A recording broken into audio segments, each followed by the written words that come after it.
Bienvenidos a un nuevo video de Mago Azul. Les saluda aquí que Rubio y hoy ya casi en la previa entre El Salvador y Panamá, partido de eliminatoria mundialista rumbo a United 2026.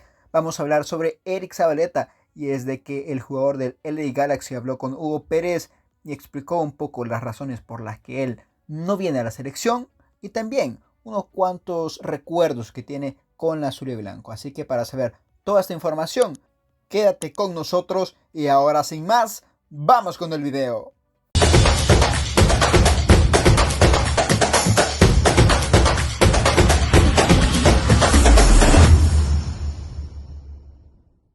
En el programa del profesor Hugo Pérez llamado Fútbol de Corazón, el ex entrenador de la selección salvadoreña habló con el defensor del LA Galaxy, Eriq Zavaleta, y bueno, recordó su paso por la selección. Y vamos a empezar con eso, que Eriq comenta cómo fue este paso por la Selecta. Escuchemos.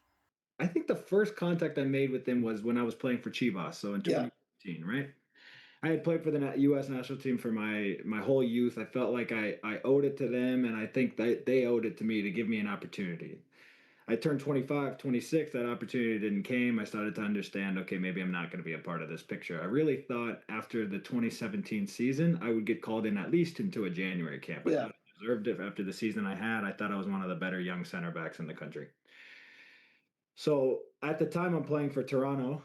Josie Altidore had played many, many games against El Salvador. He was one of my best friends on the team at the time, and he used to tell me every day, Eriq, you need to play for El Salvador. Eriq, I promise you, every day he said, they're gonna love you, you're gonna learn so much, and you're gonna get to play some games that are incredible. So obviously my family really wanted me to do it, and I really wanted to represent the country. I wanted to try to help advance the country forward if I could, and then help them be successful in whatever form or fashion that looked like. I didn't really have expectations. So I that's one thing. First, second, when you called me to come, it was an incredibly important part of my career and something that I didn't realize at the time, but with hindsight now I understand. I was falling out of favor with Toronto for some reason that was fair and some reasons that, in my opinion, were incredibly wrong. And so I went from playing 30 games to say 17 games in a season, which for me I felt was wrong. I felt like I deserved more. And so I felt like I had this opportunity to now come in and prove some of those things wrong with the national team and be able to play games and understand that if given the opportunity from the coach, I can now be successful and help turn sort of a country around. I had no idea what it would then become, right? Like the first game we played, I got like the layup warm up of all warm ups. We played against Virgin Islands. I think we won 7. But I remember walking out of that game, we're up 4-0 or whatever it is, and you and I both looking at each other completely unsatisfied with the way we played, and thinking, okay, we have an opportunity here to be successful because for me, the way that I felt like you wanted to make sure things were done the right way and not just results oriented is sort of the way that I've always been my entire career, and I think a reason why you and I had such a good relationship as we went about. In terms of memories that were the most important, games that were the most I'm the most proud of, I would say the first one that comes to me is the U.S. game at home, the start of the qualifiers. I thought we had a chance to win the game. Um, that was my dad's first time coming back to the country in 45 years.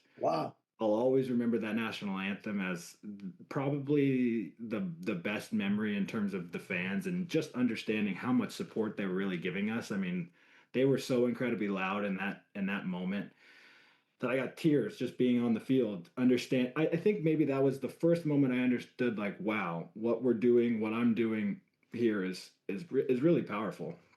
That game is one of the most was one of at the time most important games to me because I felt like I was playing for a team who wanted me and appreciated me and playing against a team who didn't care about what I did for them growing up and felt like they had given up on me, right? Wanted to win the game so badly. And I felt like, okay, we'll take a draw at the end of it. But in general, we wanted to win the game. And I think we always wanted to do it, as you said, the same way, which was not just kicking the ball and defending and playing for a result, but trying to play. And if we lose the game trying to play, then we lose the game trying to play.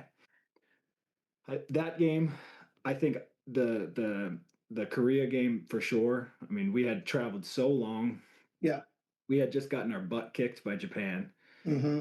It took so much character to go into that game to try to have the confidence in a difficult environment against a good team to be able to try to play and to play through a lot of the growing pains we had. I think there were some new players that were sort of coming into the team. We were entering another Gold Cup. And so I thought when I left that game, I felt incredibly proud of what we did and the way we did it. Um, yeah, of course, the Gold Cup game in Mexico against Mexico in Texas. What's that stadium called? Yeah, Cotton Bowl. Cotton Bowl. Yeah, I'd been there forever.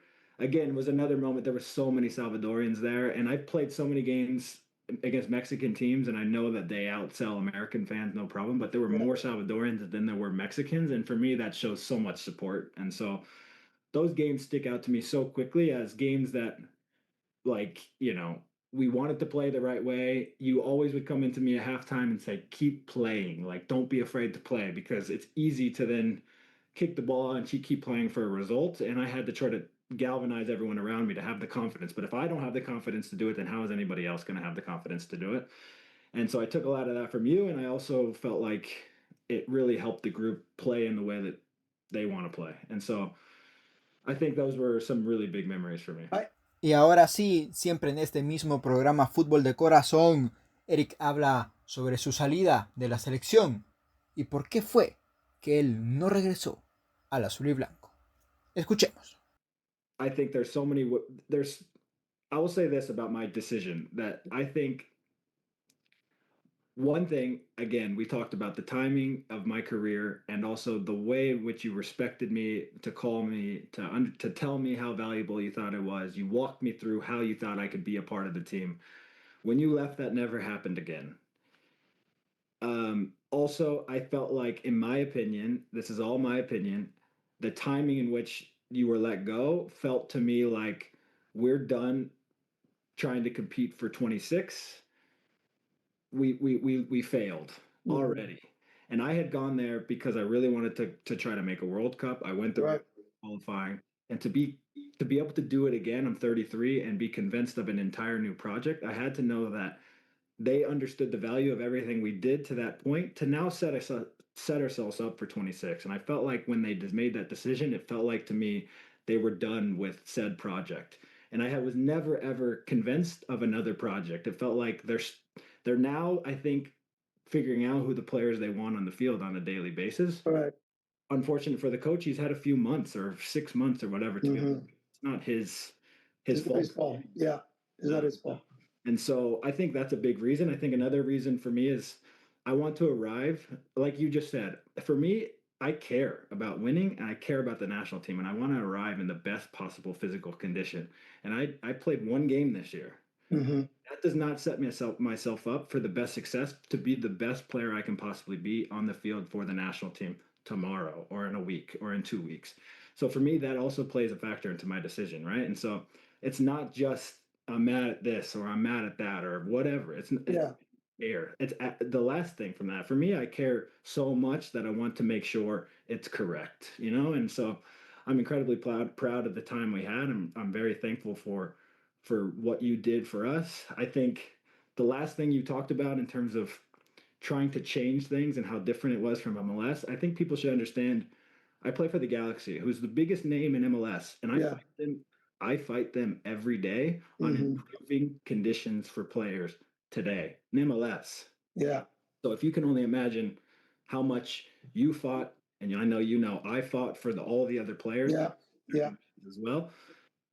I thought I feel proud to be a part of that, and I feel proud of how much you cared about that, because success on a field comes from so many other things, and I think those things we were trying to change, and I hope we'll continue to change to allow these players to develop to reach the highest potential they can possibly reach, because I believe there's a lot of Salvadoran players who can do it. And maybe when you get your professional pro license, you might become a Salvadorian national team, my friend. You never know. You never know. You're right. You never know. Y ahora que ya escuchaste a Eriq hablando sobre la Selecta, te vamos a hacer una pregunta directa. ¿Cómo calificas el rendimiento de Eriq Zavaleta en la selección de El Salvador? La puedes hacer aquí en los comentarios.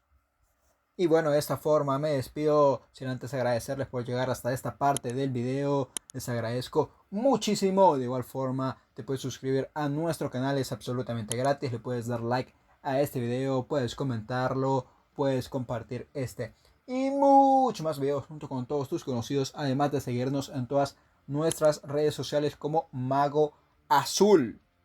También te recuerdo que próximamente vamos a publicar una previa con un periodista panameño acerca de este importante partido ante la selección canalera. Y bueno, sabes que si quieres ayudar un poquito más a que este proyecto siga creciendo, nos puedes dar un super like o también te puedes unir a nuestros miembros. Sin nada más que comentarles, se despide de todos ustedes Quique Rubio y será hasta la próxima.